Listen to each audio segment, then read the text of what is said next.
Okay, we're back to open session. Mr. Chairman, I'd like to make a motion with regard to the harvest camp. In light of the failure to obtain the proper permits to occupy county forest, the committee recommends that the county board authorize pursuit of criminal and civil action to enforce the county ordinances and to fulfill the county's obligations under state law. We have a second. I'll second that. All in favor? Aye. Opposed? Motion carries. I'm opposed. Maybe do. Okay, Jeff? Yes. Bill? Yes. Mr. Erickson? Yes. Mr. Lambert? Mr. Thompson, yes. Okay, move on.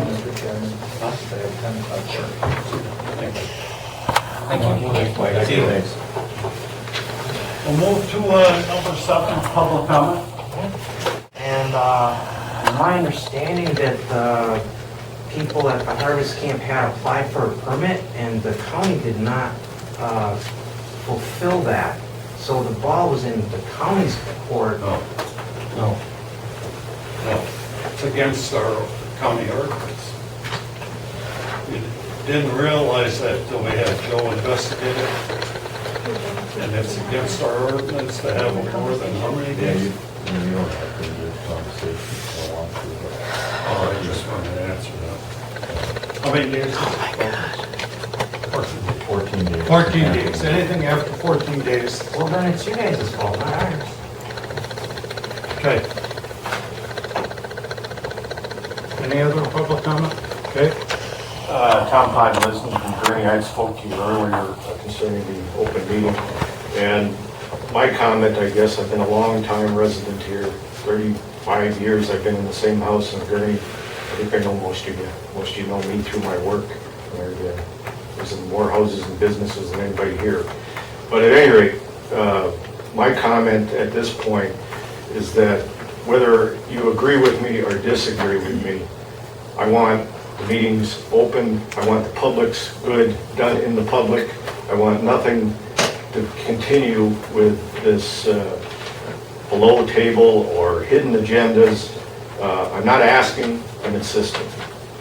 I've been to Ashland County Board meetings and they agree, disagree, they're in favor, they're against, they're undecided, but there's not even a hint of what I see going on in Iron County. My name's Marie Matuszewicz. Way to go, guys.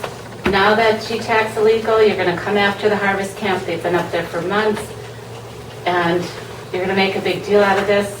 Months and months later, this is something you should have told these people from the beginning, gotten it clear so they could do it in a way that was proper. I mean, this is just one more example of Iron County looking foolish, and I'm kind of embarrassed about another goof up. I have a feeling this is gonna turn around and it's gonna be a big deal now. Another big thing that makes us all look like we're yokels up here. And the open meeting thing, all of it. Let's just get our acts together. This is your job. These are your jobs. I mean, come on. That's all I have to say. What's your name? Greg Jennings. Oh, okay. Yeah. If you hadn't heard from them in a certain amount of time, say 2 weeks, wouldn't you send a reminder notice, say, hey, how come we haven't heard from you? Wouldn't that be good business? talk to him. Our forester administrator has talked to him several times since then.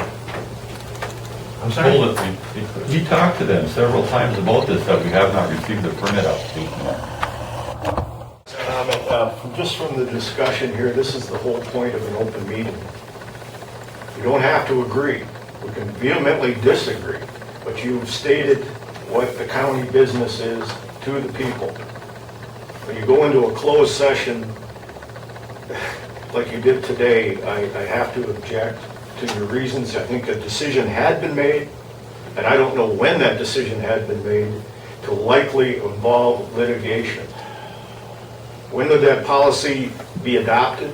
I have no idea. Was there a meeting? Was there an agenda meeting? When did you guys discuss this? When did Mike Pope find out about this and rendered his decision to consult that likely litigation will happen. When did that all occur? Where was it? Where and when? So open is what I'm after. You don't have to agree with me. I don't have to agree with you. But we've got to, in Iron County, stop doing this behind closed doors. We've got to open up. There were no meetings behind closed doors, and this is just the way it's been. We just told you. We're following our attorney's recommendations. I think what people are saying here, and I was chairman of the township, which I reside for 10 years, and I was also on the Bayfield County Board for 10 years. And I think a lot of it has to do with just the perception of transparency and the discussion that happens. And what I'm hearing here is a lack of some answers to questions. The question I have is, the committee's made a decision. What's the next step? Goes to the county And board. I'm leaving here with the thought that criminal charges are going to be filed, and that's going to lead to what? And if that's true, that's fine, but if you made the decision, and we need to leave here knowing how you see this decision being carried out. Otherwise, that's just one more thing that's up in the air. And at some point in time, we gotta start being upfront here with everybody at the table. The county And is. say, this is, excuse me, I didn't interrupt you. Yeah, I know you did. But the question was asked, what's the next step?